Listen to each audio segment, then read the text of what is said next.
जय श्री कृष्ण। आज के इस धारावाहिक 5 में हम गीता के अध्याय 2 और सांख्य योग के बारे में बात करेंगे। इस अध्याय में अर्जुन अपने सम्मुख उत्पन्न स्थिति का सामना करने से स्पष्ट रूप से अपनी असमर्थता को दोहराते हैं और युद्ध करने के कर्तव्य का पालन करने से मना कर देते हैं। तत्पश्चात वह औपचारिक रूप से कृष्ण को अपना आध्यात्मिक गुरु बनाने और जिस स्थिति में वह स्वयं को पाते हैं उसका सामना करने के लिए उचित मार्गदर्शन प्रदान करने की प्रार्थना करते हैं।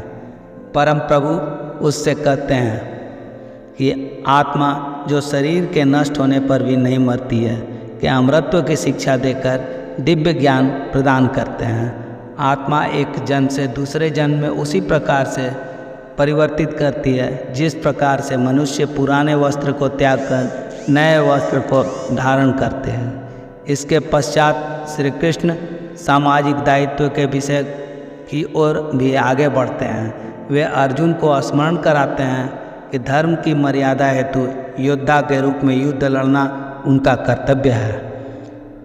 वे स्पष्ट करते हैं कि किसी के द्वारा अपने नैतिक कर्तव्य का पालन करना एक पुण्य का कार्य है जो स्वर्ग जाने का द्वार खोलेगा, किंतु कर्तव्य से विमुख होने से केवल तिरस्कार और अपयश प्राप्त होता है। लौकिक स्तर पर अर्जुन को प्रेरित करने के पश्चात श्री कृष्ण गहनता के साथ कर्म योग के ज्ञान पर प्रकाश डालते हैं। वे अर्जुन को फल की अतिरिक्त आसक्ति के बिना निष्काम कर्म करने की प्रेरणा देते हैं। फल की कामना से रहित कर्म करने के विज्ञान को वे बुद्धि योग या बुद्धि का योग नाम देते हैं। बुद्धि का प्रयोग मन को कर्म की लालसा करने से रोकने के लिए करना चाहिए। इस चेतना के साथ संपन्न किए गए कर्म बंधन युक्त कर्मों से बंधन मुक्त कर्मों में परिवर्तित हो जाती है।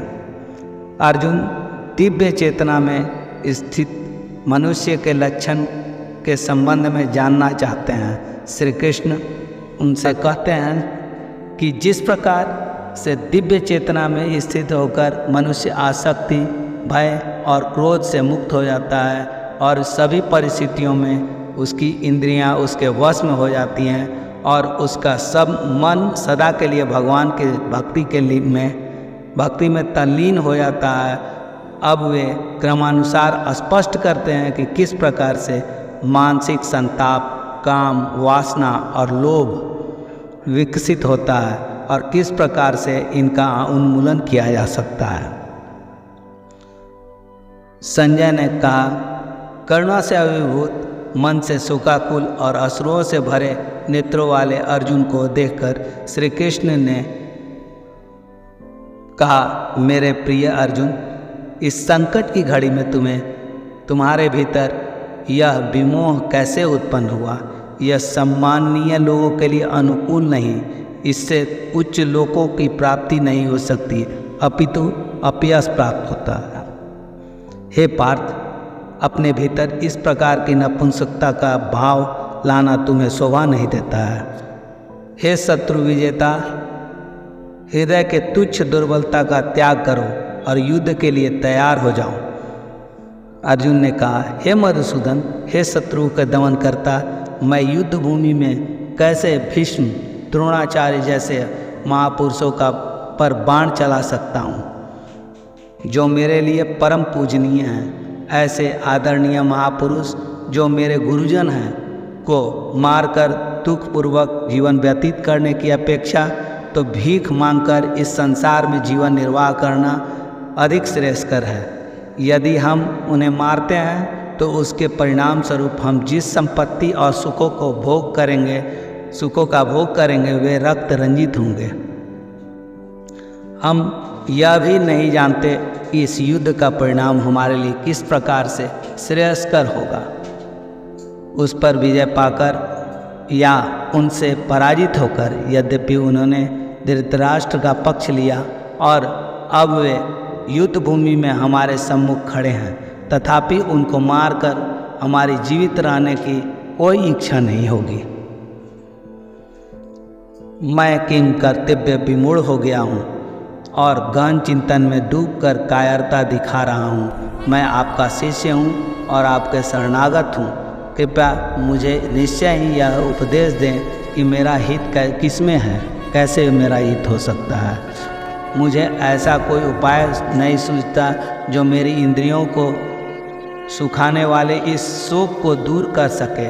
यदि मैं धन संपदा से भरपूर इस पृथ्वी पर निष्कंटक राज्य प्राप्त कर लेता हूँ या देवताओं जैसे प्रभुत्व प्राप्त कर लेता हूँ, तब भी मैं इस शोक को दूर करने में समर्थ नहीं हो पाऊँगा। संजय ने कहा।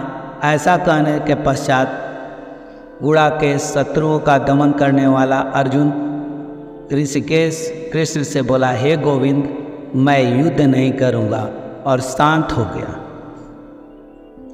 हे भरतवंशी धृतराष्ट्र, तत्पश्चात दोनों पक्षों की सेनाओं के मध्य शोकाकुल अर्जुन से कृष्ण ने प्रसन्न होते हुए ये वचन कहे।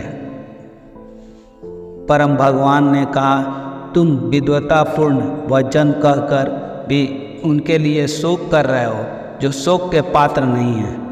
बुद्धिमान पुरुष न तो जीवित प्राणी के लिए शोक करते हैं और न ही मृत के लिए। ऐसा कोई नहीं था कि जब मैं नहीं था या तुम नहीं थे, ये सभी राजा न रहे हों, ये और ऐसा भी नहीं है भविष्य में हम सब नहीं रहेंगे। जैसे देहधारी आत्मा इस शरीर में बाल्यावस्था से तरुणावस्था, वृद्धावस्था की ओर निरंतर अग्रसर होते हैं, वैसे ही मनुष्य के समय आत्मा दूसरे शरीर से एक शरीर से दूसरे शरीर में चली जाती है। बुद्धिमान मनुष्य ऐसे परिवर्तन से मोहित नहीं होते हैं। एक कुंती पुत्र, इंद्रिय और उसके विषय के संपर्क से उत्पन्न सुख दुख का अनुभव क्षण भंगुर है। यह अस्थायी न होकर सर्दी गर्मी जैसे ऋतुओं के आने जाने के समान है। हे भरतवंशी, मनुष्य को चाहिए कि वह विचलित हुए बिना उसको सहन करना सीखे। हे पुरुषों में श्रेष्ठ अर्जुन, जो मनुष्य सुख तथा दुख में विचलित नहीं होता है और इन दोनों परिस्थितियों में स्थिर रहता है, वो वास्तव में मुक्ति का पात्र है। अनित्य शरीर का चिरस्थायित्व नहीं है और शाश्वत आत्मा का कभी अंत नहीं होता है। तत्वदर्शियों द्वारा भी इन दोनों की प्रकृति के अध्ययन करने के पश्चात निकाले गए निष्कर्ष के आधार पर इस यथार्थ की पुष्टि की गई है। जो पूरे शरीर में व्याप्त है उसे ही तुम अविनाशी समझो। वह अनश्वर आत्मा को नष्ट करने में कोई भी समर्थ नहीं है। केवल भौतिक शरीर ही नश्वर है और शरीर में व्याप्त आत्मा अविनाशी, अपरिमेय तथा शाश्वत है। अतः एक भरतवंशी युद्ध करो। वह जो यह सोचता है कि आत्मा को मारा जा सकता है या आत्मा मर सकती है, वे दोनों ही अज्ञानी हैं। वास्तव में आत्मा न तो मरती है और न ही उसे मारा जा सकता है।